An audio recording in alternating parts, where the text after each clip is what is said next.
Welcome to the Mindful Family Podcast, where we journey into holistic well-being. Join our passionate experts in somatic therapy, education coaching, and mindful life coaching as we explore the profound connection between mind, body, and emotion. Episodes will uncover new topics, share actionable insights, and invite guests to illuminate the path toward a more connected and flourishing life.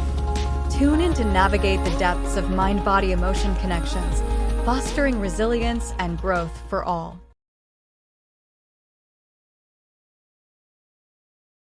Welcome, everyone, to the Mindful Family Podcast. We're so excited that you're here. Join us every week on this transformative journey where three passionate experts, myself, Jeanie, and Erica, whom you will meet in just a couple of minutes, who all specialize in very different but very complementary educational experiences. We'll be talking to you every single week, diving into this dynamic world of holistic wellness. And in each episode, we're going to be exploring the profound link between mind, body, and cognition and emotion, and all of the keys to thriving as an individual. We're really hoping to help invite all of you in to learn from us, to give us feedback, to ask questions of us, and to share your experiences with us as we walk through this journey. We hope that you discover actionable insights as we're talking, empowering strategies, inspiring stories that illuminate a path forward for you to feel more connected in your life, to feel more aware, to feel like you're flourishing more. And so we hope that you will continue to tune in as we navigate the depths of this mind, body, spirit connection, helping us all to foster our growth, our intelligence, and our wellness as we move forward. And I'm so excited to be here. My name is Denise Zack, and I am a mindful life coach. But before we get to know me any better, I want to introduce you to my amazing co-host, whom I'm so excited to introduce you to today. Jeanie, let's start with you. Tell us a little bit about yourself, why you're here, what you do, and let's just hear from you. Thank you, Denise. It's such a pleasure to be here today, and I'm really appreciative of this collaboration. I am an MSW social worker.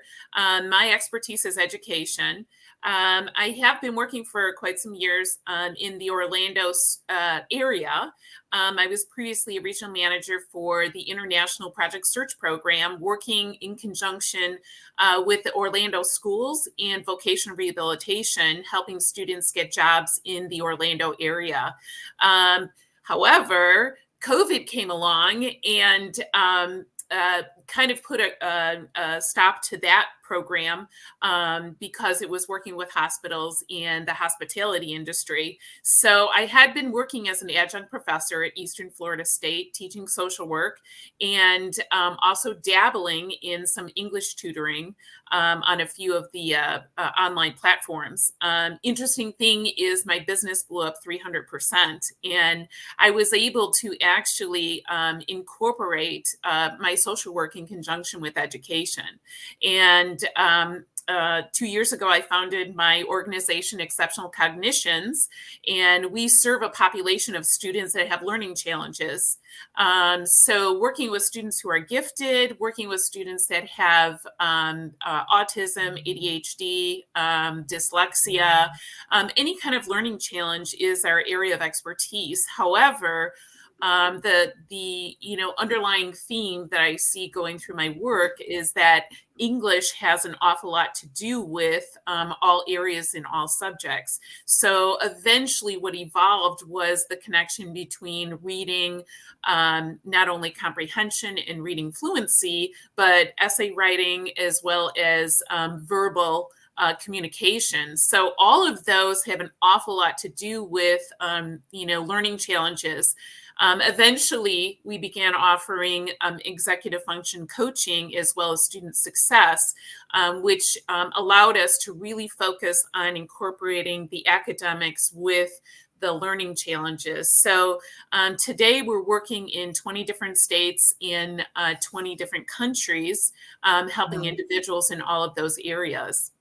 That's amazing. I just, the way that that organically happened over time is just amazing. It was probably nothing that you ever could have planned in your life, but to have this opportunity present itself and then for you to be able to take advantage of it, I think is amazing. And to build it into what it is today, to be in 20 different countries, I think is just outstanding. So can you tell us the difference? Tell us what each of the executive functioning or executive function coaching is, but also what student success coaching is and the difference between the two.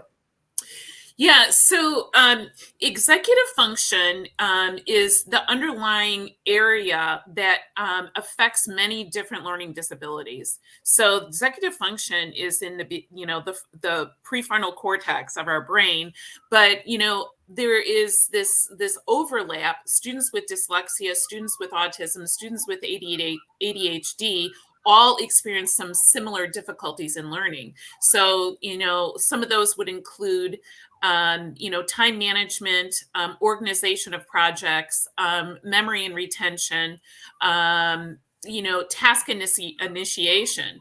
So, what I've learned over the years is that every student is different. There is no, you can't say I have ADHD and then you fit this template. It's really a matter of assessing what the needs of the student are and then providing strategies so that they can adapt to their own natural learning style. Once they understand their learning style and they have a toolkit of tools that they can use, they can approach any subject and have success because they know how they learn. So the executive functions does the assessment and identifies the areas of weakness. And then we come in with a customized learning plan to try and provide strategies that can be applied to all areas, in academics. Now, student success is different. And that's also something that is trending as far as education and coaching, because what it does is it actually teaches a student the game of school. So how do we please a teacher in this particular class? How is a lab class different than a lecture class? How can we prioritize when we have, three different projects that we're working on, which one is going to, need the most amount of, effort in order to succeed, which one can follow behind, how do we order that and organize that?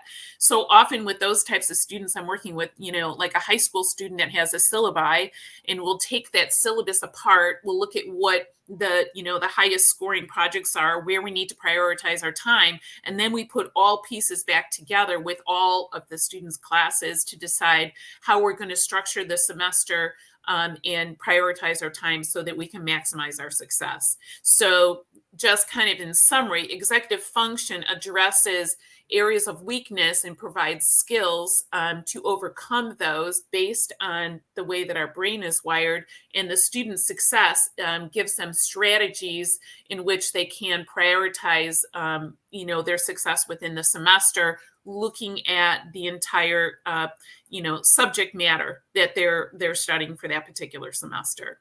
Which is so much more broad than academic tutoring, right? Which is specific information about a specific subject, which students may also need some support in, but is very different from the work that you do. Your work supports, I think it sounds like it supports their ability to be able to pay attention to what's being taught in class. Exactly. So every person, learns differently. And the time that we learn how we learn, whether it's auditory, visual, hands-on, or a blend of those, is the time in which we actually can become successful. So prior to that, teachers are teaching us, based on curriculums that are very, confining within a classroom and kind of generalizing. But, when you work one-on-one with a coach, then that coach can actually assess and help you to learn more about yourself and empower you to guide your own success. I love it. That's amazing. It's so powerful and so helpful. And I'm so glad that I met you, and I'm so glad that you're here and that we're doing this together. And so with that, I want to jump over to Erica Kesilman, who we all met in a workshop Mhm. that I was doing, and we all just kind of connected at that point. So, Erica, why don't you tell us a little bit about yourself, about your background and what you do, and how you got into the work that you do today? Okay, absolutely. Thank you. And of course, I'm so excited to be able to share all of this amazing information and content, skills, practices with the community. As you shared in the introduction, how powerful it is to bring all of these three different elements together, to have the more holistic, integrative, wellness approach to just really thriving. And so I currently work in EK coaching as a somatic coach and conscious parenting coach. So, what that means in my current practice is I'm working with children, teens, and adults on their mind body integrative health and well being. Um, Prior to that, I was a psychology student and I went into the school setting as a teacher and then a school administrator for quite some time. And I was always in the academic space, similar to what Jeanie does in her practice. And I moved into more of the mind body integrative space of somatic work and mindfulness, because of own personal journey with my parenting and just in the growth of my evolution, my personal development. Through personal hardships and challenges that I went through my physical body, with my reactivity, with chronic health issues, with pain, with limiting thoughts and mental health challenges, especially early in my parenting, I wanted to really go deeper into the understanding of a person's psychology. And I came to learn about the practice of somatics. So I've been doing that for the past 5 years, where working with somatics, that means working with the body. The word soma, it comes from the word soma, which means body. And really my focus has been also as a trauma specialist, realizing that how much of we operate, our behaviors and our thoughts and actions and our feelings come from our autonomic nervous system, like our programming and the way we were, or the way our sense of self and the way we developed a connection to ourselves or disconnection to ourselves in early childhood. And the way we currently operate is really just our trauma responses playing out in our day-to-day. So when we're dealing with certain stressors or our triggers, our reactivity, our worries, our doubts, our fears, our procrastination, our addictive patterns, or even in our states of joyfulness. But the way we operate really is a pain that's being recreated in a pain from the past, but that's being recreated in the present. So whether it's, survival brain or a fight or flight response, a fawn response, a people pleasing pattern, putting others needs and well-being over ourselves. These are all essentially a trauma response. So learning that has really empowered me to help others see that the way that they're operating is not wrong, it's not bad. It's actually a very important adaptive strategy that their mind body has developed. But then I'll be able to support them to move from the state of, if this is not serving you, if it's causing more stress, more strain, more worry, more physical health and challenges, then we can move from that state of survival stress or trauma response into our thriving state, into our what's called a social engagement state. So my work now focuses on the somatic attachment therapy and emotion focused therapy, so that we can move, again, working with the soma, working with body sensations, to move from that place of nervousness or unconscious programming of not enoughness into like, okay, I got this. And I have tools and skills and practice to really do all of that rewiring and emotional healing. So the way I often coach children or teens or adults with this practice is really in three different parts, which is the self-regulation, being able to know thoughts, sensations, and being able to teach the body to relax and to open up. And once we move from that survival stress and into more of like, okay, a little bit of safety in the body, we can maybe process. We move into emotional processing, which is an emotional release. There's a lot of stuck, stored survival stress in our bodies, in our muscles, in our tissues, and our fascia. So we move into that. And then a lot of it is communication too. So really that's how I focus, and where my areas of focus are for my clients is those 3 areas, because having effective communication tools and skills is really important as well. I love it. It is so comprehensive. And I think that oftentimes people see the word somatic and they have no idea what it means, number one. But number two, people don't realize the intrinsic connection between the brain and the body, and that information, trauma, emotion, all of that is stored in the body as well as in the brain. And sometimes our body tells us way before our brain does that something is wrong. And so I think the work that you do is so important. Um, when you work with people, I'm curious, do they ever question, well, how is me focusing on my breathing going to help me work through this trauma? I know as a practitioner, but how do you communicate that to people who are kind of like, I'm not sure I get it. Help me Right. understand this. Yeah. That's a great question. And similar to what Jeanie does in her practice too, which obviously it all interconnects, is we're just wanting to empower children, teenagers, empower them with their ability to have tools to understand how they learn. So it's really empowering people to understand their responses, their reactions, the way in which they behave and their thoughts.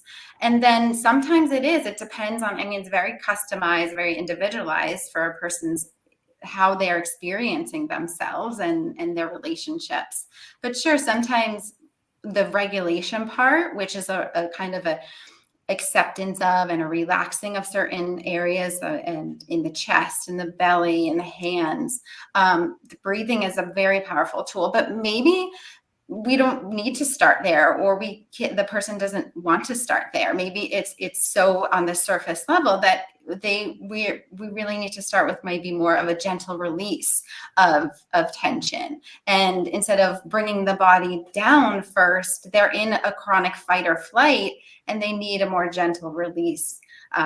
So it just depends, I think, on where the person is in their pattern. Is it more of a faint, freeze, fawn pattern where they're more dissociated and we need to bring the body to energize a little bit more, or they're in a heightened fight or flight and there needs to be a little bit more releasing of energy with some down regulation tools? But really, it's part of the regulation.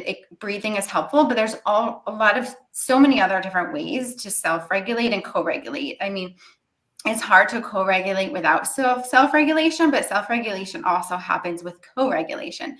So it might just be, sometimes there's things in people's lives and they don't even realize, like, I'm already actually, this is me being able to co-regulate, to self-regulate, like cuddling with my dog, or going for a walk, or holding, my child's hand. So those little things that are already in a person's experience that maybe they're not aware of. So part of it is also bringing to an awareness of, like, look at what you already do have, recognizing that and seeing that this is like what we call these glimmers, right? So starting this place of, like, this is what I already have. These are my glimmers, and what you focus on there can expand and grow. So it just definitely just depends. But certainly if sometimes it's so, a person's really upset or stressed, or we're in patterns of wanting to blame, or we're upset about something. So telling somebody to relax is triggering, right? So it really just depends on the person's experience. And all of those are very important, just to be aware of. And again, empower the person to see that the way they're responding, or the way that they are in relationship with themselves, there's nothing wrong or bad about it, right? Where a lot of us do get in the patterns. I know I was in the pattern of, like, self-blame or self-shame. Something's wrong with me, especially with I'm very discerning with that word healing.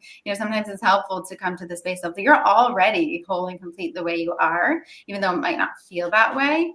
But just instead of coming from this place of fix, like, I need to be fixed, look at this as, like, okay, there's some things I can empower myself, and I see that these are the things that I already have, and we can build from there. I love it. I think it's amazing. And I just want to dive into everything that you both are talking about today. I'm also mindful of our time. I want to tell a little bit about myself, and then we want to talk about holiday stress. So let me just give you a little bit of background about me. I was a clinician, a clinical therapist for 20 years, worked on a college campus. So I also feel very connected to the work that you do, Jeanie, in terms of helping people understand where they're coming from, the things that they're struggling with, so that they can approach the academic. I cannot tutor someone in calculus, right? But I can certainly help you be more successful in your calculus class if we take a look at the syllabi and we develop some strategies and things along those nature, along that path. But also, Erica, I was trained in mindfulness, meditation, yoga, and therapy as well. So I very much overlap with the work that you do. And they're really helping people dive into the 6 inches in between their ears that is causing them to feel stuck, to feel unskillful, and to feel less effective in their lives. And so, what I try to teach people is how to take a step back from themselves to identify and observe their behavior, their thoughts, their communications with people, and really their emotions as it's connected to all of that, to help them choose a better option by learning skills. You talked before about when people get triggered, and that we have so many things at our disposal, but we just have to remember to use them and to know that they can be a strategy. And I think that that's so powerful and so important, because when I work with people, I want them to know that they don't have to recreate the wheel. You already have everything within you that you need in order to do and be everything that you want. It's a matter of accessing that system of thinking, that system of operating, those emotions, and that self-talk, as opposed to the self-denigrating and the negative self-talk that we often resort to or default to because of our programming, because of our histories, because of our own, call it deficits, but the lack of skills in certain areas. And if we can learn to choose something more adaptive and more effective, we can change the course of our lives dramatically. And that's why I love, and I'm not going to say any more about what I do, because I feel like I overlap so much with the two of you. And I just want to dive in today. I want to dive into the topic that we're going to be talking about today, which is holiday stress, right? So let's talk about that. Let's just dive in. The holidays are coming up. The semester's coming to an end. You've got families preparing, traveling, buying, being distracted, all of the things that happen in our world when the holiday season comes around. So what are your suggestions for people to manage it? Jeanie, let's start with you. Yeah, I mean, my key word is the end of the semester. So, my roster booms when kids return to school, right? So you're talking like September.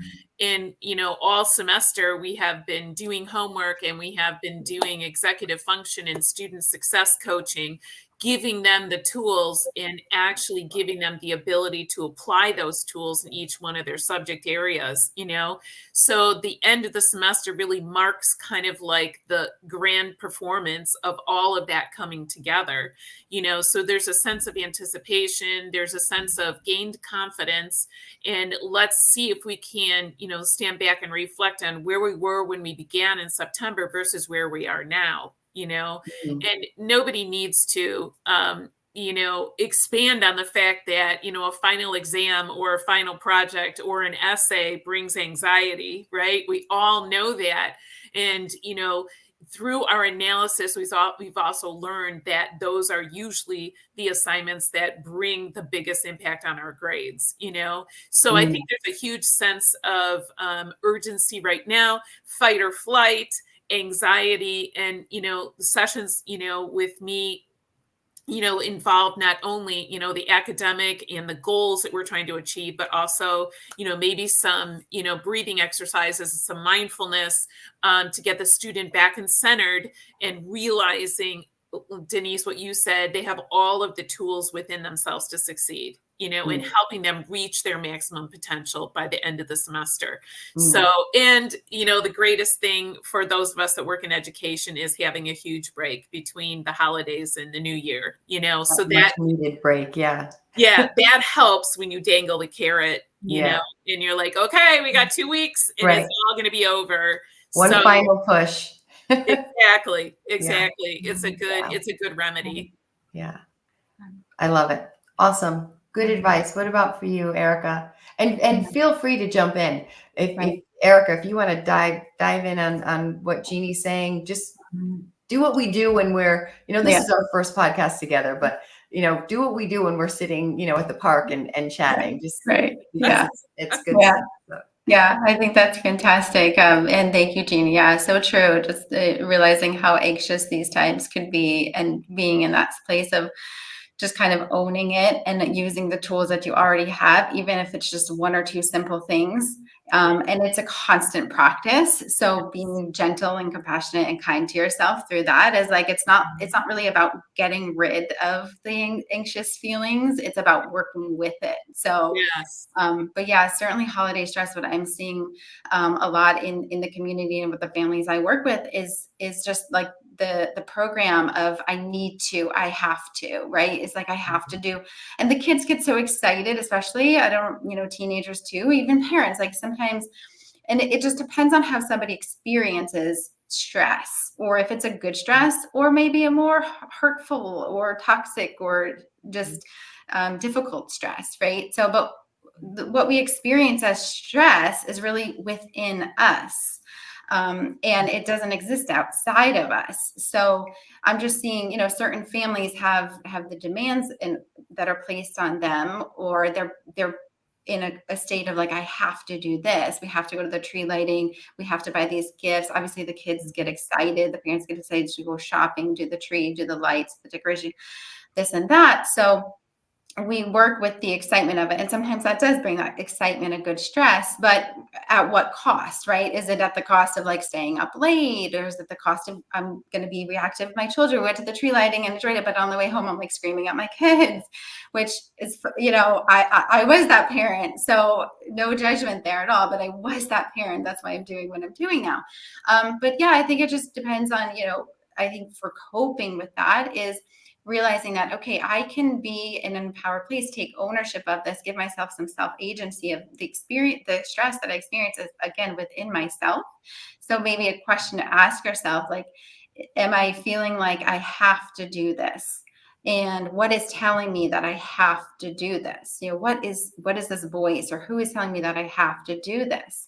What is keeping me from being in this place of relaxed state or enjoying myself versus like reactive or nervous or anxious stress about it? And then moving into, can I let go of that and be more, instead of in the space of I have to, being in the space of I can decide, like I decide. This isn't, saying no, this isn't going to work for me, or I'm not going to push myself or push our family past our limit. So moving from the I have to language to like, I can decide, I feel like has been helpful to move through and kind of cope with this season of the holiday stress. Yeah, I think that's amazing. Such good information, kind of just taking that step back, noticing what you're feeling, and then deciding, instead of just running on that hamster wheel that we all tend to do. Just being able to say, hang on a minute, what's going to be best for me, best for my kids, best for my spouse in this situation. And I think I would just add to that, from my perspective, is the anticipation, right? We can predict oftentimes. We know when we get stressed. We know what triggers us. We know when we're going to be at our worst. And the work that I try to do, and the way that I try to work with people, is to help them prepare for those circumstances, prepare for those situations. If you know when you go home, every single time you go home, your brother frustrates you and gets underneath your skin, prepare for that conversation and prepare to respond in that conversation where you feel the most effective. Because if you can go in there with a plan, then you can just resort to the plan instead of getting triggered in the moment. And it may not be perfect. You may need to leave the room a couple of times. You may need to do some deep breathing before you go in. And you may find that you weren't successful, but don't get upset with yourself if you didn't, respond in the most appropriate way that you thought you could have, but try again and really work on your own self-care during that time. So prep before you get into situations that you think might cause you some stress. Think about ways that you can reduce the stressors around you to eliminate some of the things that you don't need. Change your way of thinking and think about how you can be effective in the situation by saying, you know what, usually I get stressed when we go to shop for the kids. My husband and I usually disagree on toys, and we get into arguments when we're shopping, and then it turns into a full day of us not speaking. Maybe shift the way you do things. Talk to your spouse ahead of time about, okay, this is our plan. What do you think we should do first? Where do you think we should go? What toys are we agreed on that we're going to get? And if we catch ourselves where we feel like we're getting frustrated, what is a word that we can say or a way that we can remind ourselves that we don't want to argue with each other, that that's not our intention, that's not going to be worth it, and it's just going to make us both feel yucky or crummy about the day. So really trying to prepare yourself for situations to reduce some of the pain points that might trigger a reactive response. And then that just empowers you to feel better and more stable and more centered and in general more happy. So that would be my suggestion for people. Yeah. Anyone want to last words? We're getting into our last couple of minutes here. Yeah, I think that's fantastic. You're so right. Having a plan in place is really, really powerful. And just taking that step, shifting away from like relying on other people to support you, to help you, and step into this role of I can do this. I feel empowered using the tools that feel best for you, and all that's really good. Just simple calming sensory tools, whether it's breath or not. Like I have a blanket here that I'm sitting with because it's a little chilly in my house now, and I'm like, this feels soothing. This feels relaxing. Like I deserve to, just kind of have that sense of safety. Sometimes the world around you can't always rely on your kids, or if you're a teenager, sometimes you feel like maybe your parents aren't available or somebody, friends out there. Just taking that ownership, the self-agency of like, okay, I'm going to do this just because I want to allow myself to feel good right now. Awesome. I love it. Well, we are at our end here. As much as I would love to continue talking, we will talk again though. So you will see us again next week at our Mindful Family podcast, where we talk all things family, school, academics, but also relationships and emotions and cognitions, and even what we bring into our work world with us, because we know that there is no specific distinction between home and family life in terms of things not overlapping. We know they overlap. So we'll be diving into some of that as well as we move forward. I want to thank everyone for tuning in, and we will see you on the flip side. We'll see you next time on the Mindful Family podcast. Have a great afternoon, everyone. Great day, great evening, wherever you are, and we'll see you soon. Take care.